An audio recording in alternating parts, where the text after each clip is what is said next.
प्यारे बच्चों, आप सभी का स्वागत है। हिंदी भाषा की कक्षा आज हम शुरू कर रहे हैं। जिन बच्चों को SSC GD, CISF, UPSI, UPPCS, T TET, C TET या अन्य कोई परीक्षा जिसमें हिंदी आपकी एक विषय के रूप में सम्मिलित की जाती है, परीक्षा के लिए सम्मिलित की जाती है, उसकी कोई भी परीक्षा अगर आप देने वाले हो तो उनके लिए क्लास बहुत महत्वपूर्ण है। इसमें हम शुरू से लेकर लास्ट तक आपको हिंदी पढ़ाएंगे। 20 से 22 कक्षाओं में हमारी हिंदी पूरी हो जाएगी और अप्रोक्सीमेट 20 से 30 पेज के आपके नोट्स बनेंगे। नोट्स आपको साथ साथ बनाते हुए चलना है। 20 से 30 पेज के आपके नोट्स बनेंगे और ये 20 से 30 पेज के नोट्स आपको एग्जाम में मोर देन 80% क्वेश्चन सॉल्व करने में सहायता करेंगे। किसी भी परीक्षा के अंदर इन 20 से 30 पेज का आप अगर रिवीजन लगा के चले जाते हैं तो 80% से ज़्यादा आप जो है एग्जाम में कर पाएंगे। ये हमारा वादा है आपसे। आपको हमारे साथ साथ क्लास पढ़नी है और क्लास पढ़ने के साथ साथ आपको करना क्या है कि प्रतिदिन जो भी हम कक्षा में आपको समझाएंगे, ये पहली कक्षा ज़्यादा महत्वपूर्ण इसलिए होती है क्योंकि यहाँ पे हम भूमिका बनाते हैं अपनी क्लास के लिए। आपको सिखाते हैं कि आपको कैसे सीखना है। प्रतिदिन जो भी हमारी कक्षा होगी उस कक्षा के विषय को आप अपनी किसी भी किताब के अंदर, मैं किसी किताब को नहीं बताऊंगा यहाँ पे कौन सी किताब आपको खरीदनी है, मार्केट में आपको जो भी अच्छी किताब लगे, सस्ती किताब लगे, कोई जरूरी नहीं है आपको 400-500 रुपए हिंदी किताब के लिए खर्च करने हैं। हम फ्री आपको समझा रहे हैं, आपको केवल थोड़े पैसे खर्च करने हैं उस किताब को खरीदने के लिए। ठीक है, तो जो भी आपको किताब मिले उसमें उस टॉपिक का एक्सरसाइज खोल लेना और एक्सरसाइज खोल के हमारे समझाए हुए के द्वारा आप क्वेश्चन करना। एक बार क्लास देखने के बाद ही आप लगभग 40 से 50% क्वेश्चन तो एक बार क्लास देखने के बाद ही कर दोगे। ठीक है बच्चों, 40 से 50% क्वेश्चन केवल एक बार क्लास समझने के बाद ही कर दोगे। अगर आपने उसी क्लास को 2 या 3 बार समझ लिया तो 80 से 90% क्वेश्चन जो है आप उस चैप्टर के अपने आप कर पाओगे बिना किसी की सहायता के, केवल यहाँ की क्लास समझने के बाद। इसलिए अब सीधे सीधे टॉपिक के ऊपर आते हैं। ध्यान से देखते हुए चलोगे, इसकी प्लेलिस्ट बना के डाल देंगे हम, पूरी प्लेलिस्ट मिल जाएगी आपको। पुरानी प्लेलिस्ट में मत जाना, पुरानी प्लेलिस्ट पहले पड़ी हुई है, आपकी नई प्लेलिस्ट अलग बना के डाल देंगे, उस पर लिख देंगे हम एसएससी जीडी के लिए। ठीक है बच्चों, हिंदी भाषा, तो सबसे पहले तो बात आती है ये भाषा। भाषा क्या होती है, एक एक परिभाषा को दिमाग के अंदर बिठा लेना। भाषा अपने विचार दूसरों तक पहुंचाने के माध्यम को भाषा कहते हैं। अपने विचार दूसरों तक पहुंचाने के माध्यम को भाषा कहते हैं। ठीक है बच्चों, तो क्या है ये, विचारों की अभिव्यक्ति का माध्यम, विचारों की अभिव्यक्ति का माध्यम भाषा कहलाता है। भाषा कहलाता है। कॉपी ले लेना, नोट करते हुए चलना। ठीक है, अब हमारे पास कितने माध्यम हैं अपने विचारों को दूसरों तक पहुंचाने के, तो हमारे पास केवल 2 माध्यम है बच्चों। एक है हमारा मौखिक और दूसरा है लिखित। मौखिक और लिखित, ये ऑर्डर ध्यान रखना कि जिस क्रम में मैंने लिखा है उसी क्रम में आपको ध्यान रखना है। पहले मौखिक है और बाद में लिखित है। ठीक है, कुछ किताबों में अब छप के आने लगा है कि भाषा 3 प्रकार की होती है, मौखिक, लिखित और सांकेतिक। तो अगर कहीं आपकी किताब में बात लिखी हुई है तो तुरंत सांकेतिक पे कट मार देना। भाषा केवल 2 ही प्रकार की है, आयोग 2 प्रकार की चेक करेगा, मौखिक और लिखित। भ्रमित मत होना, ठीक है, भ्रमित मत होना। क्यों भ्रमित नहीं होना है, क्योंकि अगर हम ये कह रहे हैं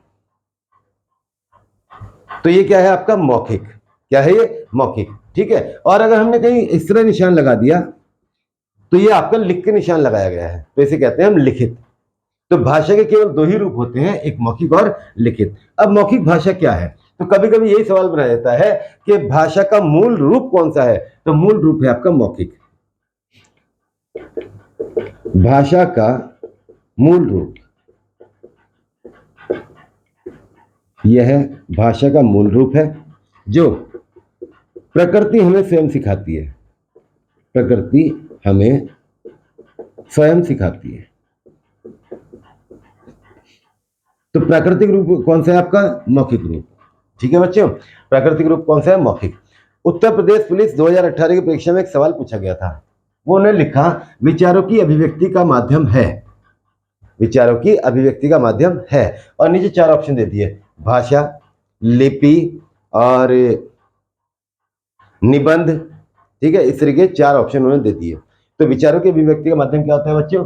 भाषा। भाषा कितने प्रकार की होती है? भाषा 2 प्रकार की होती है, मौखिक और लिखित। मौखिक क्या है? यह भाषा का मूल रूप है जो प्रकृति हमें स्वयं सिखाती है। लिखित भाषा क्या है? यह मानव द्वारा विकसित कला है जिसके द्वारा हम लिखकर अपने विचार दूसरों तक पहुंचाते हैं।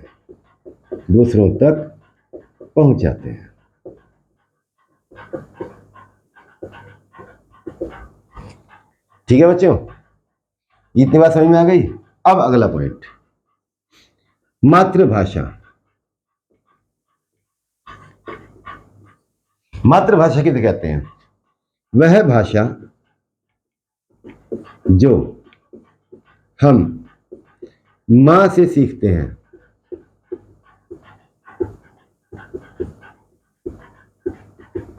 हमारी मातृभाषा कहलाती है।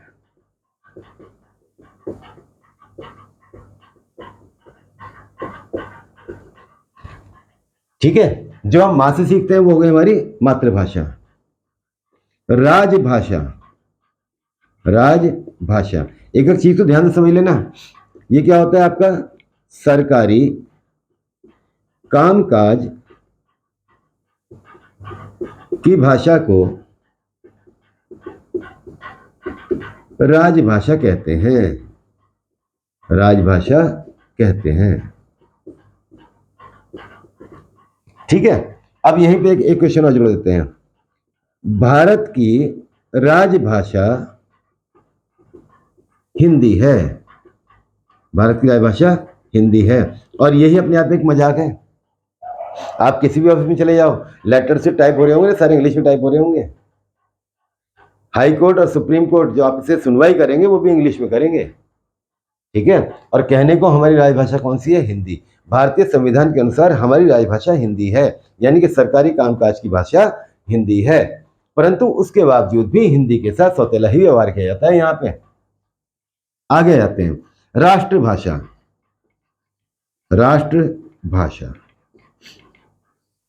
इसे भी समझ लो, किसी भी देश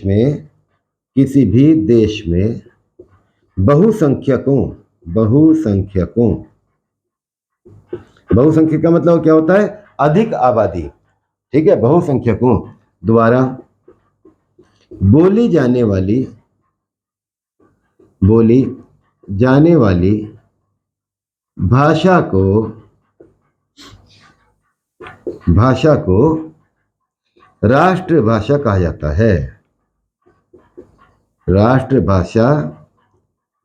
जाता है। ठीक है, अब एक बहुत महत्वपूर्ण बात बताने वाला हूं मैं आपको। भारत की कोई संवैधानिक राष्ट्रभाषा नहीं है। ठीक है, संविधान के अनुसार भारत की अपनी कोई राष्ट्रभाषा नहीं है, परंतु हिंदी को भारत की राष्ट्रभाषा माना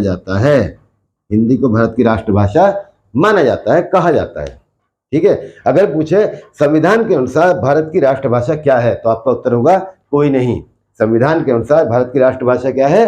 कोई नहीं। और सवाल पूछा जाता है कि भारत की राष्ट्रभाषा किसे कहा जाता है, तो हिंदी को भारत की राष्ट्रभाषा कहा जाता है। कॉपी उठा लो, नोट्स बना लो, फिर आगे बढ़ते हैं।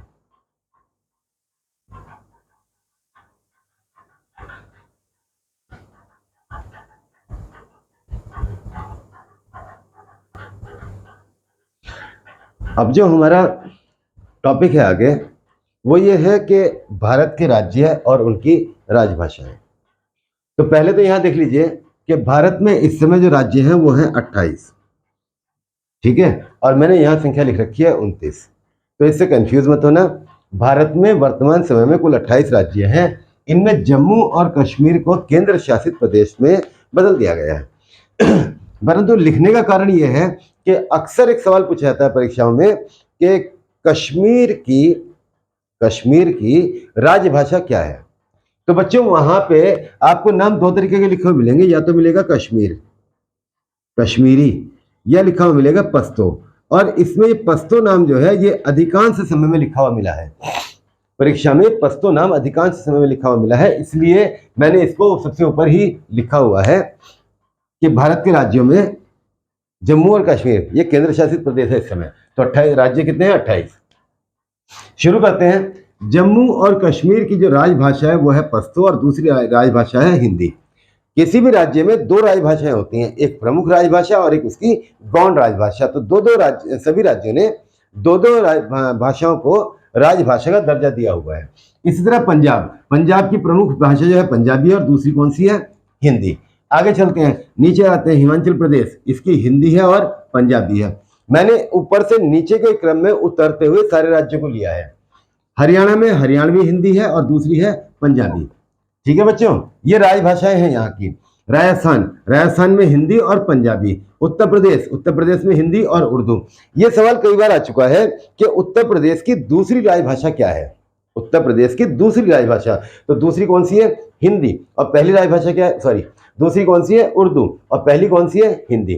तो कई बार ये सवाल आ चुका है कि उत्तर प्रदेश की दूसरी राजभाषा कौन सी है? वो कौन सी है आपकी बच्चों? उर्दू। आगे बढ़ते हैं। गुजरात राज्य की गुजराती और हिंदी, इसको लिस्ट बना लेना अच्छी तरीके से।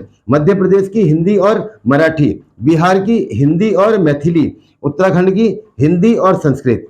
अब नया सवाल आ गया। भारत का पहला राज्य जिसने संस्कृत को अपनी राजभाषा घोषित किया, तो वह है उत्तराखंड। ठीक है बच्चों, भारत के अंदर सबसे पहले उत्तराखंड राज्य ने ही संस्कृत को अपनी राजभाषा घोषित किया।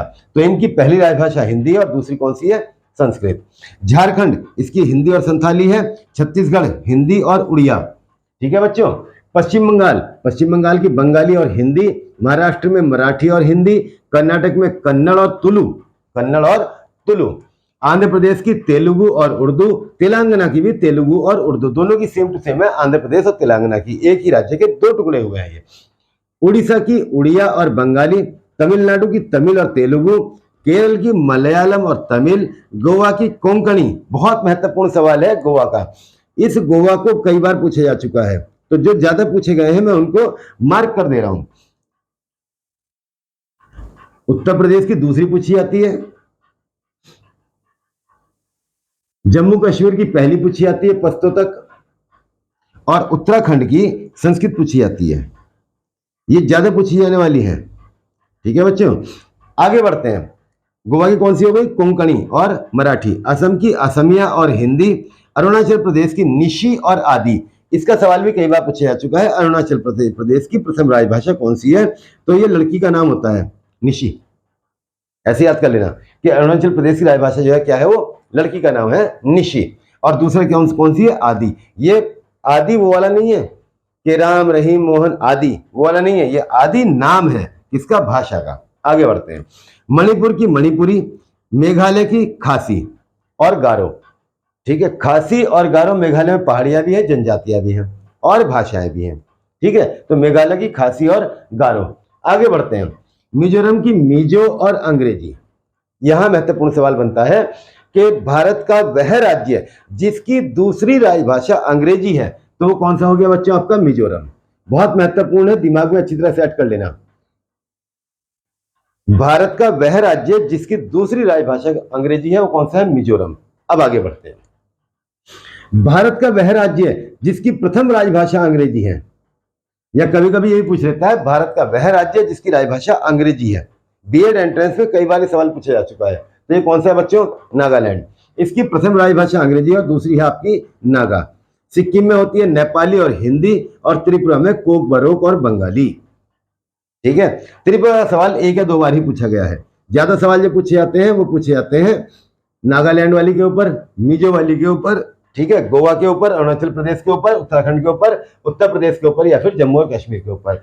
इनमें से किसी भी क्वेश्चन को हम अंडर एस्टिमेट नहीं कर सकते हैं, इसलिए इस लिस्ट को अच्छी तरह दिमाग में बिठा लेना।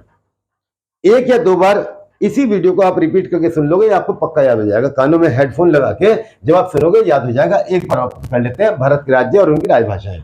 जम्मू कश्मीर की पश्तो और हिंदी, पंजाब की पंजाबी और हिंदी, हिमाचल प्रदेश हिंदी और पंजाबी, हरियाणा में हरियाणवी हिंदी और पंजाबी, राजस्थान में हिंदी और पंजाबी, उत्तर प्रदेश में हिंदी और उर्दू, गुजरात में गुजराती और हिंदी, मध्य प्रदेश में हिंदी और मराठी, बिहार में हिंदी और मैथिली, उत्तराखंड में हिंदी और संस्कृत, झारखंड में हिंदी और संथाली, छत्तीसगढ़ हिंदी और उड़िया, पश्चिम बंगाल में बंगाली और हिंदी, महाराष्ट्र में मराठी हिंदी, कर्नाटक में कन्नड़ तुलु, आंध्र प्रदेश में तेलुगु उर्दू, तेलंगाना में तेलुगु उर्दू, उड़ीसा उड़िया बंगाली, तमिलनाडु में तमिल और तेलुगु, केरल में मलयालम और तमिल, गोवा में कोंकणी मराठी, असम में असमिया हिंदी, अरुणाचल प्रदेश में निशी और आदि, मणिपुर में मणिपुरी और नेपाली, मेघालय खासी और गारो, मिजोरम मिजो और अंग्रेजी, नागालैंड में अंग्रेजी और नागा, सिक्किम में नेपाली और हिंदी और त्रिपुरा में कोकबरक और बंगाली।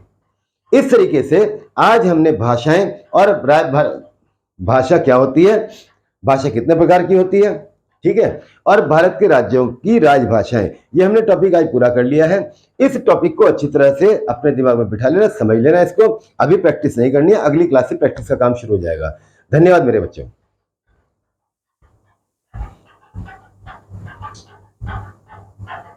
नोट्स जरूर बनाते हुए चलना।